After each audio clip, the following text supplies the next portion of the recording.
The iQOO 15 series comprises three distinct models: iQOO 15, 15 Ultra and 15 Mini. The iQOO 15 has already been released in China and is anticipated to launch globally in coming months. Conversely, iQOO 15 Ultra and 15 Mini are projected to be introduced in the Chinese market by the first half of 2026. Recent leaks indicate that the iQOO 15 Mini, featuring a 6.31-inch display, is currently undergoing internal testing by the brand. This device is reportedly powered by the Dimensity 9500 Plus chipset, which has not yet been officially unveiled.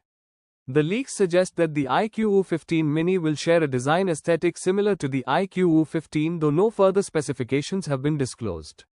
A prior leak, however, speculated that the device might incorporate a substantial 7000 mAh battery. The Dimensity 9500 Plus is expected to be an overclocked variant of the standard Dimensity 9500 chip, which made its debut in October. Given that the Dimensity 9400 Plus was announced in April, it is plausible that the Dimensity 9500 Plus could be officially launched around April of next year.